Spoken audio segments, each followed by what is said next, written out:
ఈ ఏడాది జూన్లో సనత్ నగర్లోని టిమ్స్ ఆసుపత్రిని ప్రారంభిస్తామని చెప్పారు మంత్రి దామోదర రాజనరసింహ. టిమ్స్లో సక్సెస్ఫుల్ గా వైద్య సేవల ట్రయల్ రన్ జరుగుతోందన్నారు.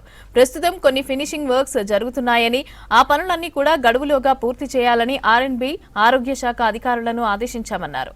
అత్యవసర పరిస్థితుల్లో బాధితుల ప్రాణాలు నిలిపే గొప్ప హాస్పిటల్ గా టిమ్స్ ను తీర్చిదిద్దుతున్నామని చెప్పారు. సనత్ నగర్ టిమ్స్ లో జరుగుతున్న వైద్య సేవల ట్రయల్ రన్ ను పరిశీలించారు మంత్రి దామోదర. హాస్పిటల్ ఏ, బి, సి బ్లాక్లను పరిశీలించారు. ప్రారంభం నాటికి అన్ని సౌకర్యాలతో హాస్పిటల్ను సిద్ధం చేయాలని, పేదలకు మెరుగైన వైద్య సేవలు అందించడమే లక్ష్యంగా పనిచేయాలని అధికారులకు దిశానిర్దేశం చేశారు మంత్రి.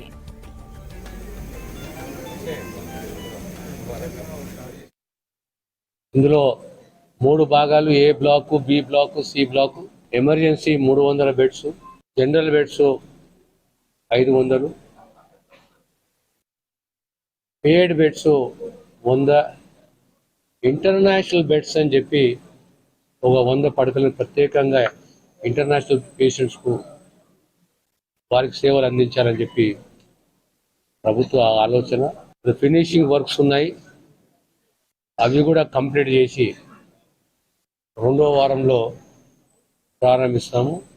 సనత్ నగర్ టిమ్స్ యొక్క ప్రత్యేకత ఏంటి అంటే centre of excellence in cardio sciences, దాంతో సహా సెంటర్ ఆఫ్ ఎక్సలెన్స్ ట్రాన్స్ప్లాంటేషన్, అవయవ మార్పిడి, ఈ రెండుకి సంబంధించి ప్రత్యేకత సనత్ నగర్ హాస్పిటల్కు, టిమ్స్కు స్కిల్ ల్యాబే కానీ రీసెర్చ్ వింగే కానీ ఏర్పాటు చేయాలనేది ప్రభుత్వ యోచన.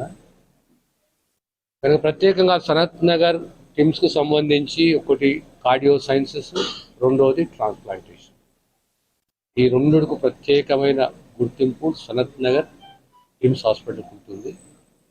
రాష్ట్రంలో ఎక్కడ ఏది ఉన్నా, ఏ చికిత్స పొందినా, ఏదన్నా ప్రత్యేకంగా అరుదైన ఆపరేషన్లే కానీ, ట్రీట్మెంటే కానీ, ట్రాన్స్ప్లాంటేషనే కానీ ఇక్కడ జరుగుతుంది. దాని గురించి centre of excellence in cardio sciences, centre of excellence in transplantation sciences అని ఇక్కడ ఏర్పాటు చేస్తారు.